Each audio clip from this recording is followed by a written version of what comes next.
Te Presento A. Hoy tenemos un invitado muy especial para el colectivo de realización de este espacio diseñado para redes sociales. Un pinareño, joven pinareño, quien contará su historia a través del tiempo y las posibilidades que ha tenido desde Radio Guamá. En Te Presento A disfrutaremos de Miguel Manuel Lazo. Te anunciaba que en Te Presento A tendríamos la posibilidad de compartir con un joven periodista, narrador, comentarista deportivo y presentador de los medios nacionales. Miguel Manuel Lazo, un privilegio para el colectivo de realización tenerlo aquí en casa. Bienvenido. Pues el privilegio es todo mío, me siento como en familia porque cuántas veces hemos compartido en otros escenarios y ahora aquí en un espacio más formal. Créeme que esto va a ser una entrevista un poco complicada, porque cada vez que uno tiene ese acercamiento con el entrevistado, nunca es fácil de poder dialogar con él. ¿Qué tal la vida de graduado como licenciado en periodismo? Yo te digo, Joel, para muchas personas ser universitario y esa etapa de la universidad la disfruta mucho. Yo creo que yo soy un poco contrario a ese criterio. Yo he disfrutado mucho más la vida ya como profesional. Pero lo que pasa es que ya tú estabas trabajando, estudiando, o sea, eso... ¿Qué sucede también? A mí me tocó una etapa muy difícil, la de la universidad, sobre todo porque fue esta etapa de la pandemia, de la universidad a distancia, el trabajo por las plataformas digitales, y no se vive igual que estar todo el tiempo en la universidad. Y fue una etapa que no desaproveché, porque como bien tú decías, ya yo siendo estudiante estaba vinculado a diversos medios de prensa. Siempre estuve en la Radio Quincenal de Río, fui plantilla del periódico Granma en la capital desde el mismo primer año de la carrera. Y bueno, fue una etapa donde también pude hacer periodismo y estuve formando ese currículo que ya cuando tú te gradúas, todos los medios te van echando el ojo en la capital. Y fue bueno porque ya una vez graduado tuve bastante trabajo, tuve ofertas y bueno, pude ir abriendo el camino en algunos medios. ¿Por qué estudiar periodismo? Esa es una buena pregunta. Esa es una buena pregunta y yo te digo... No, aquí las preguntas que se hacen son buenas. Y yo te digo que eso surgió desde aquí, desde Radio Guamá. Yo, cuando pequeño, me vinculé aquí con Sandra Rivero Pin, una directora que yo siempre... De ella vamos a hablar. Yo siempre digo que es parte indispensable de lo que he logrado hasta ahora. Porque yo llegué aquí con apenas 9, no llegaba a 10 años, 8, 9 años. El Pichi, lo recuerdo que así te decían aquí. Y fui voz de un espacio que no sé si todavía sabes, era Aquí Pionero, una revista informativa pioneril que salía dentro del entorno apenas 15 minutos y Sandra era la directora. Ahora se llama Aquí Estamos. Aquí están. Bueno, pues en Aquí Pionero yo compartía ese espacio con, bueno, Sandra era la directora, estaba Yelis, que era la voz femenina, yo era la voz masculina, estaba la locutora principal, que era Cusi. Excelente locutora María Antonia Vázquez. Y cuando yo escuchaba a María Antonia detrás del micrófono, yo decía, yo tengo que dedicarme a esto toda la vida. Toda la vida. Yo me enamoré de la profesión ahí. Ahora bien, me enamoré de la locución. Después llegó el periodismo. ¿Cómo llegó el periodismo? Porque yo siempre fui un niño que quería estar informado. Yo era de los que buscaba el periódico para ver los resultados de la pelota. Yo veía los noticieros, cosas que eran raro para la gente mía, y a mí me gustaba el periódico. Y siempre le dije a mis padres, yo voy a ir a la vocacional porque es ahí donde yo sé que me puedo formar para buscar una carrera en mi momento, todavía lo es. Yo digo que periodismo como relaciones internacionales, como que son carreras de élite en todos los países del mundo, porque no cualquiera puede ser periodista. Y estuve en la vocacional. ¿Por qué eso ha cambiado? Sí, ha cambiado un poco, Eso ha cambiado. Pero no es lo mismo ser periodista que ser buen periodista. También es verdad. Que llenar la profesión, yo te digo que está vacía. Hay mucha desidia en los medios de comunicación, se hace mucho trabajo por llenar espacios y eso no está bien. Y yo creo que tuve una formación buena en la vocacional que me permitió acceder a la carrera, y no solo acceder a la carrera, sino acceder a la carrera ya con un rigor de estudiante, de tener hábitos de estudio, de tener hábitos de superación personal, profesional, y me ayudó mucho. Y bueno, periodismo porque es una pasión. Para ser periodista yo creo que se nace, hay que sentirlo, hay que vivirlo, y es una carrera de todos los días, como el médico, que tiene que estar estudiando constantemente. El periodista igual, porque si usted deja de informarse un día, bueno, pues se le fue el tren. David García Márquez decía que es el oficio más lindo del mundo. ¿Consideras que es un oficio o lo ves como una profesión? No. Si yo te digo que el periodismo es un oficio, estaría faltándole respeto a la carrera que estudié durante 4 años y medio. No, el periodismo es una profesión. Sí te digo que yo a veces no veo la necesidad de para llegar a ser un buen periodista haya que pasar la universidad. Sobre todo ¿por qué? Porque el periodismo, y sobre todo el periodismo que debe hacerse hoy, el periodismo ahora está en todas partes. Cualquier persona con un dispositivo móvil puede estar haciendo periodismo. Y es que ha cambiado también las formas. Las formas de hacer. Y creo que la academia debe buscarse a eso también, porque no puede ser que ahora, que por una rutina productiva X, Y, a usted se le vaya una información, esto, no, ya ahora mismo eso está de más esperar que sea a la 1 de la tarde para darle información porque esa es la hora que sale el noticiero, no. Si en las redes sociales tú tienes la plataforma ideal para informar, para darle a conocer, hay periodistas, hay muchos periodistas, en Cuba los tenemos, que tienen mucho más alcance en sus redes digitales, en sus perfiles de Facebook, de Twitter, Instagram, que a través de los propios medios de comunicación tradicionales, la pantalla, la radio. Estamos hablando de que hay periodistas con alcances de millones de usuarios, y no solo en Cuba. Estamos hablando ya de que con las redes tú llegas a cualquier rincón del universo. Y entonces yo creo que ahora mismo la inmediatez está en todas partes, y no debe ser solo en los medios tradicionales. Miguel Manuel, locutor, narrador, comentarista deportivo, presentador de noticias o periodista, ¿con cuáles de esas funciones que te he catalogado te quedas tú, o con cuál te sientes más complacido? Yo creo que esta es una respuesta que tú sabes, que tú conoces. No, sí, pero el público...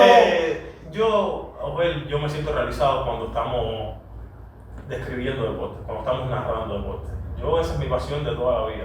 Yo de niño tuve un PlayStation 2, en el año que salió era un boom, todos los niños de mi cuadra venían a jugar.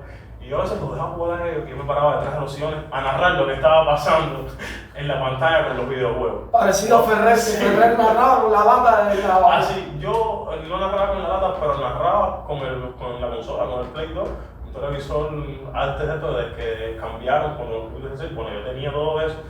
Y no lo alquilaba, yo dejaba que los muchachos jugaran, mi papá yo también, yo a veces jugaba con mi papá, con mi amistad, yo mismo iba narrando, jugando y narrando a veces, y no me gustaba perder. Y como no me gustaba perder en el videojuego, tampoco me gustaba hacer un papelazo cuando le estaba narrando a los muchachos, todos los deportes, lo que jugáramos, béisbol, baloncesto, fútbol, carreras de carro, el recuerdo de Forest Pin, todos esos juegos.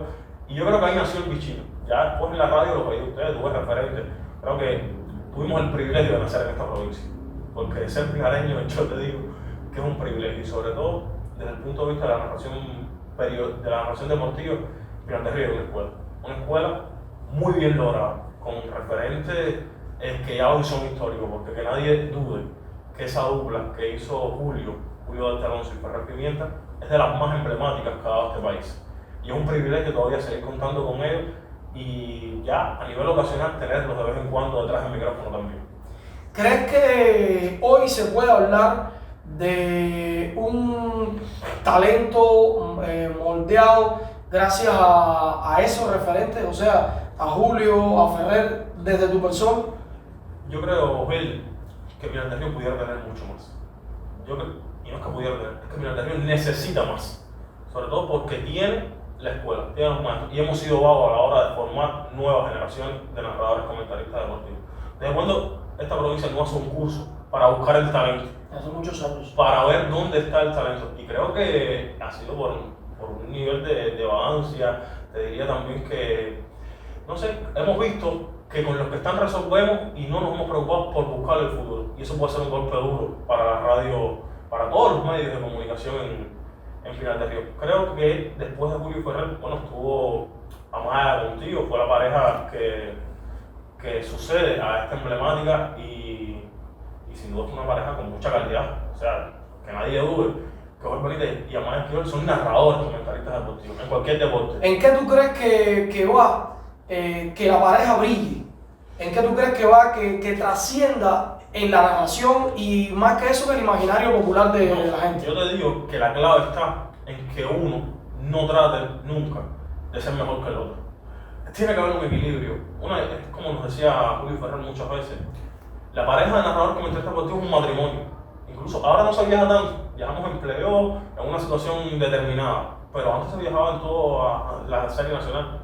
Cuando aquí había béisbol, Cuando aquí había pelota de verdad, los narradores viajaban con los equipos 90 partidos. Estaban más tiempo en los hoteles, en carretera, que en su propia casa. Y cuando uno no trata de superar al otro, cuando la pareja se equilibra, cuando uno es más mesurado y el otro es un poco más loco, más ocurrente, bueno, esto tiene que dar buenos resultados obligados, porque la gente, el público, los públicos, lo que no escuchen uno, lo tienen otro. Y esto a la postre te da la medida de que el equilibrio, una narración mesurada, es garantía de éxito. ¿Piensas que Granma es o seguirá siendo ese espacio donde tú te sientes realizado como periodista? Mira, te voy a hacer mi historia en Granma. Cuando yo empecé el primer año de la carrera, año 2019, cuando yo llegué ahí, empezaron a repartir los medios. Había que estar desde el día 1 vinculado a un medio de comunicación. Eran las famosas pliegues que ya hoy no existen, y para mí es uno de los errores más grandes. Sacar las pliegues del plan E, que es el nuevo plan de estudio a nivel de la educación superior, es un error garrafal. Porque cuando usted era periodista y estaba en las pliegues todas las semanas, no había que esperar a las prácticas concentradas al fin de curso. Usted todas las semanas tenía que ir a un medio 2 o 3 veces por semana. Y no solo ir a un medio, sino trabajar, laboral. Yo llegué al periódico Granma y tuve 2 muy buenos maestros, catedráticos del periodismo impreso en nuestro país, sobre todo en el béisbol y en el voleibol. Estamos hablando de Cifredo Barro, excelente, Premio Nacional de Periodismo Deportivo, lamentablemente ya desaparecido, sí, en la COVID, perdió la vida, y Alfonso Nacianceno, otro multipremiado periodista cuando aquello era jefe de la redacción deportiva del periódico Granma. Y eso, junto con la nueva jornada de periodistas que había ahí, más fotoreporteros, más equipos de prensa, estamos hablando de que hay varios premios nacionales de periodismo. Juvenal Balán, estaba ahí también Marta Rojas. Compartí con Marta mucho tiempo. Tener también la posibilidad de trabajar con Oscar Sánchez Serra.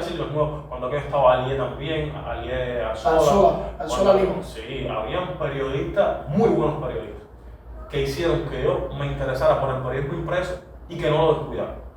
Y hasta el sol de hoy soy plantilla fija del periódico Granma, sobre todo por el nivel de rigor de trabajo que hay ahí. Tú hablabas de eso, y tú hablabas de la desidia, que es una realidad hoy.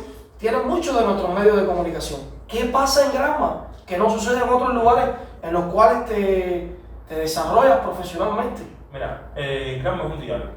Ahora mismo Granma es un diario que sale de lunes a sábado todos los días, y eso evidentemente es una rutina totalmente diferente, porque usted tiene que salir el día siguiente, tiene que llenar 8 páginas, y eso es una vorágine que las personas no calculan. No calculan porque sobre todo tiene que estar la parte informativa, tiene que haber un balance de género, tiene que haber un reportaje, una crónica, tiene que haber varios medios. Y llenar eso todos los días es una tarea de día. ¿Qué sucede? Granma, sí, no, y sí, con, tú sabes, los niveles de acceso a fuentes, los niveles de hacer periodismo son complejos. En Granma todos los días se hace una reunión de producción para analizar el periódico que salió y el que va a suceder, el que se va a hacer en esa jornada, que vamos a hablar el día siguiente. Claro. Y creo que cuando hay estos niveles de exigencia, sobre todo por no hacer un periodismo chabacán, sabemos el perfil editorial que tiene este periódico, y a eso responde, evidentemente. Pero Granma no solo el periódico impreso, Granma hace periodismo digital. Granma es un multimedia, está en las redes sociales, está en YouTube. Tenemos Granma Internacional, que sale en 8 idiomas y viaja a más de 20 países en el mundo, con niveles de correctores que hemos traído de Alemania, de estos, para que sepan, porque nosotros, usted no le puede explicar cómo funciona un CDR a un cubano, como mismo se lo explica a un lector de Alemania, que a un lector de Brasil, que a un lector de Portugal. Y hay veces que uno piensa que estamos haciendo una cosa, sí, la estamos haciendo para el cubano, pero ese traductor que viene de Alemania lo tiene que explicar y darle una vuelta muy diferente. Y creo que esto me ha enamorado del periodismo impreso. Con Miguel Manuel Lazo estamos conversando hoy aquí en Te Presento A. Quédese junto a nosotros, hacemos la breve pausa promocional y al regreso seguimos con más.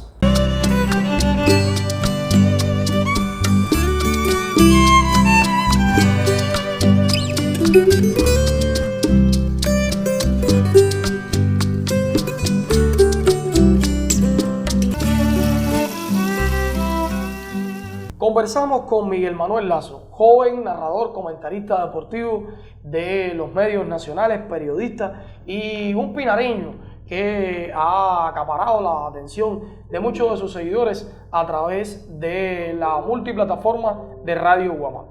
Miguel, hablamos un tanto más de lo familiar, del plano más íntimo. ¿Por qué te dicen Titochi? Eso son cosas de mi mamá, ocurrencias de mi mamá. Supongo que es un diminutivo de Tito. Y bueno, imagina tú desde niño, Titochi para acá. Pero también te decían el Pichi. ¿Y por qué? Sí, Porque recuerdo cuando llegaste aquí en Radio Guamá. Sí, eso fue aquí.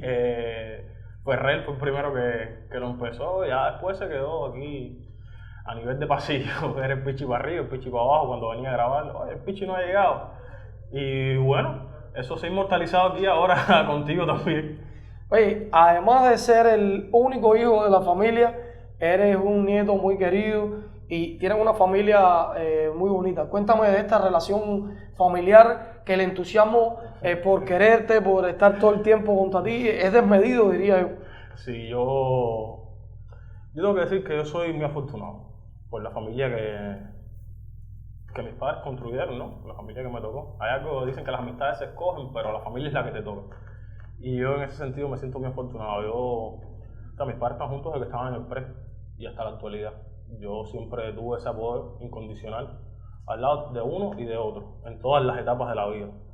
Desde niño, después a la etapa escolar, la primaria, que yo te digo que es una etapa fundamental para los niños. Yo era de los que llegaba y no podía salir a la calle hasta que hiciera las tareas.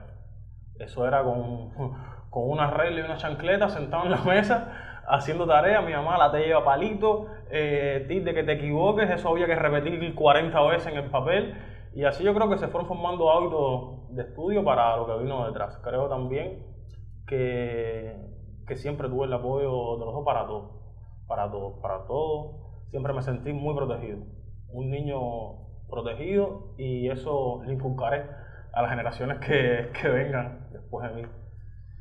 ¿Cómo ves el sistema de enseñanza cubano? Tú que has tenido la oportunidad de trascender en un centro muy importante como el IPBC, después el privilegio de estudiar en la Universidad de La Habana, en la Facultad de Comunicación, y me hablabas ahorita incluso de desavenencias con las que no estás de acuerdo en el plan de estudios. ¿Cómo ves entonces ese sistema de enseñanza cubano?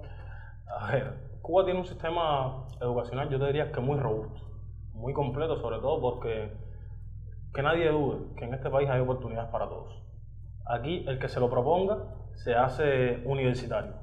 El que tenga interés de estudiar, a lo mejor por X o por Y no te lleva a la carrera que tú deseas, pero nunca te vas a ir sin una carrera universitaria cuando estás en el preuniversitario. Yo en la vocacional, aquí en Pinar del Río, en el IPBC Federico Engel, tengo que decir que yo tuve un claustro de profesores de primer nivel, de excelencia, sobre todo en las asignaturas de ciencias exactas, que es lo que se especifica un estudiante de IPBC. Fíjate que era raro porque yo nunca quise una carrera de ciencias. Yo estudié en la vocacional por ese rigor de que hay que estudiar, de que hay que salir bien, pero yo siempre supe que yo no iba a coger una carrera de ciencias. Yo no me veía médico, yo no me veía en una asignatura pura de matemáticas, física, biología, química, no. Yo siempre tuve claro que yo o quería estudiar periodismo o quería estudiar comunicación social, y lo más cercano a la ciencia que me hubiese gustado era estudiar biología pura, porque me gustaba mucho la biología marina. Fíjate, no era ni siquiera porque me gustara la biología desde el punto de vista clínica ni nada por el estilo, no, porque me gustaba la biología marina, me gustaba este mundo de bucear, de todo eso y por ahí. Pero se me dio la posibilidad de coger periodismo.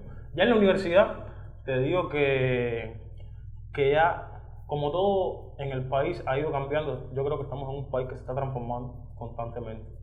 En algunos ámbitos no precisamente como quisiéramos, como deberíamos. Y esto se ha trasladado también a todas las esferas de la vida.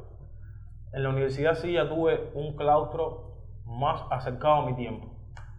Estaban los grandes profesores de periodismo, Iradia Calzadilla, Roger, el propio Ronquillo, me dio clase en algunas oportunidades, Oliver Zamora, profesores icónicos de la facultad, pero en su mayoría me tocó una generación de profesores muy jóvenes, muy adiestrados, y eso era un arma de doble filo, porque si bien es cierto que estaban pero muy actualizados desde el punto de vista de la bibliografía, desde el punto de vista del conocimiento de las nuevas tecnologías, de las nuevas maneras de hacer,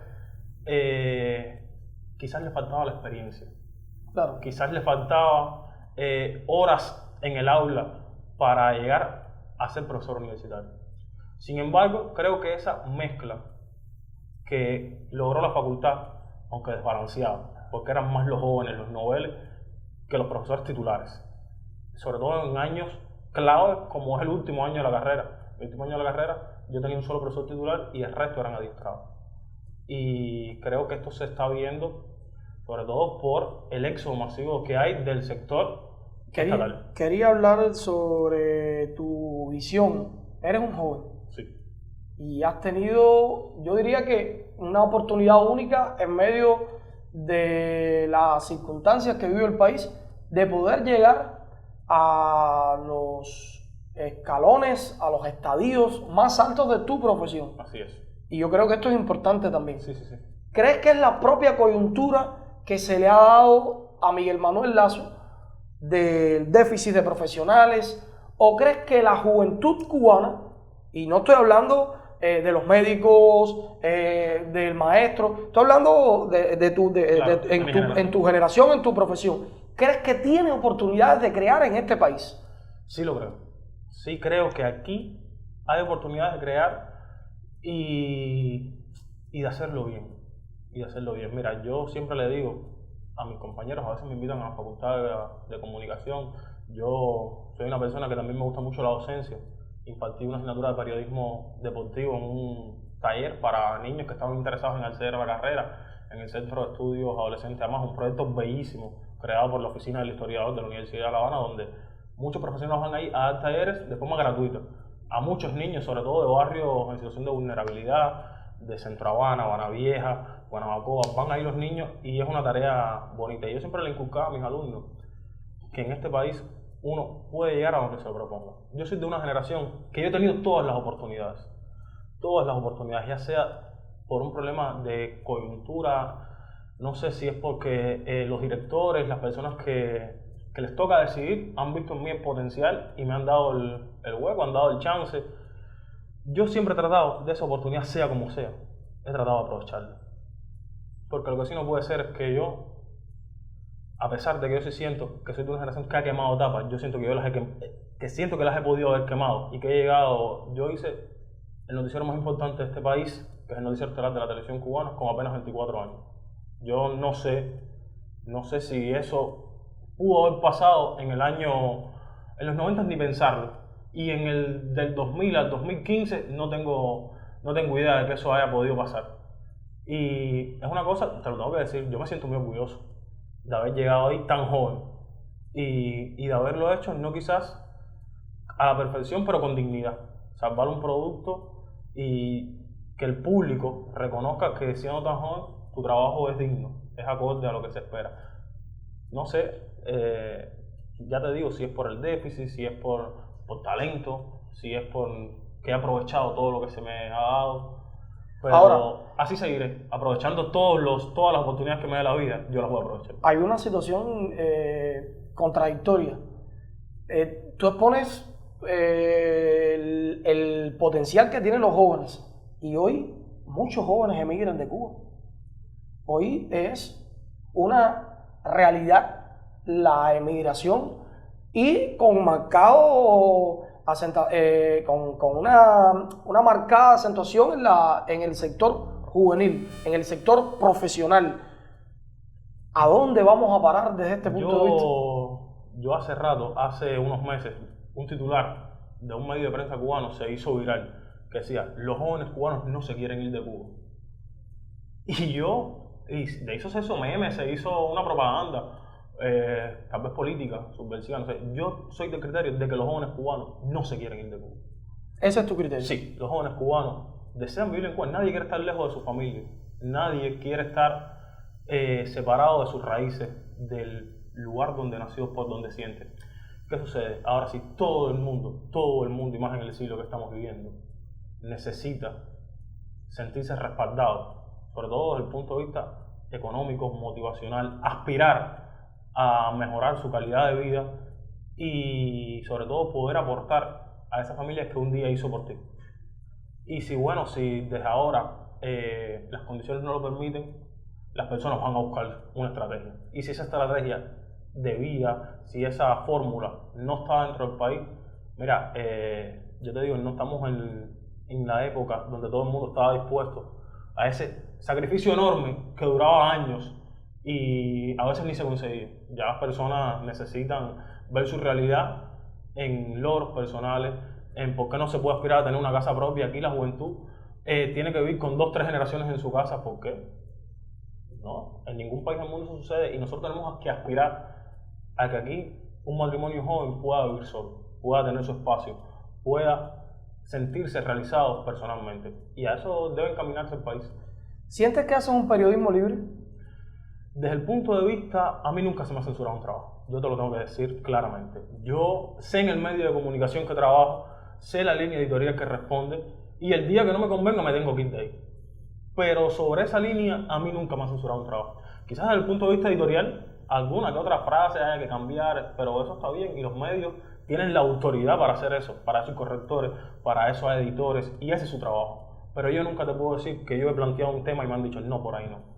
Quizás me han dicho, podemos trabajar esta arista más que otra, pero eso está bien. Y para eso hay jefes que deciden, quizás un día yo estoy en una posición de esa jefatura y también les guío por ahí a mis periodistas.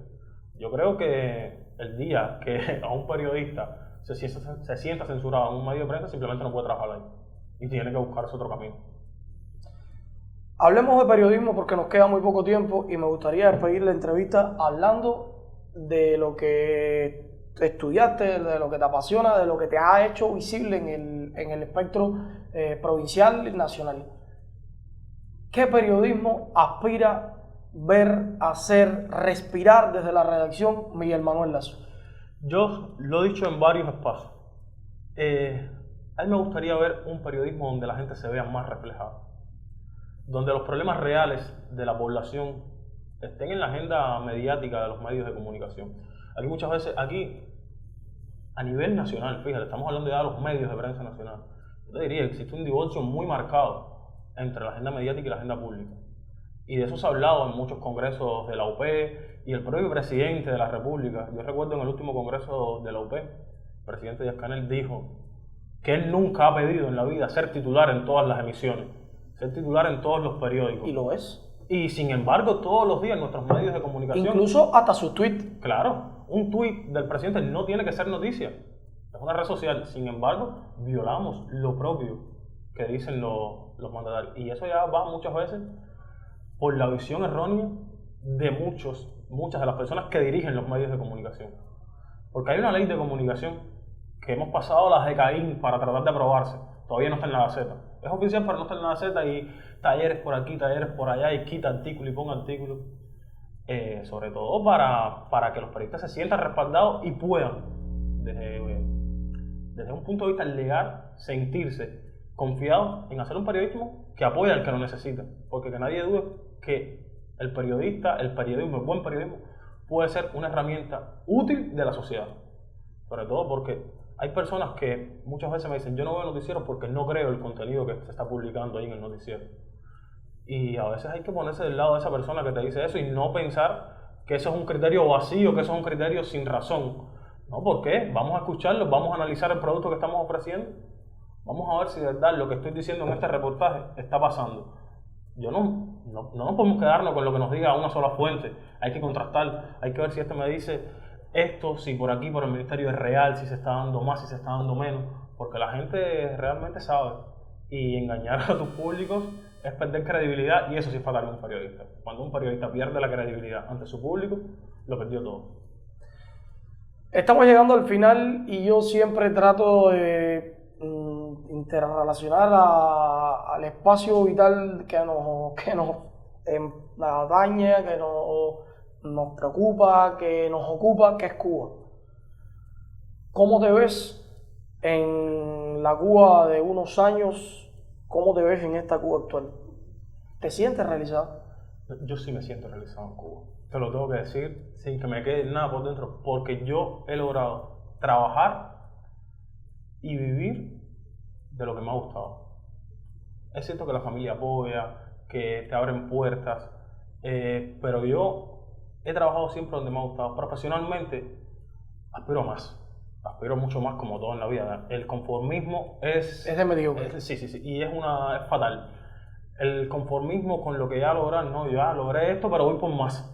quiero más y quiero otro proyecto y quiero hacerlo bien y quiero pasar otro curso. Y yo realmente, hace poco estuve en el Centro de Estudio de Radio y Televisión, donde ya soy prácticamente de la casa, porque he pasado todos los cursos, narrador, locución, productor asistente, he pasado guionista, he pasado varios cursos ahí y ahora quise matricular en dirección de radio, más adelante dirección de televisión, y yo le digo, y después de los cursos voy para los posgrados, y después para todo lo que se puede hacer, porque la juventud es la etapa de superarse, y cuando uno se está superando creo que se tiene que sentir realizado, porque eso lo dijo el apóstol, lo dijo Martín, hay que aprender algo nuevo todos los días, y sobre esa base vamos.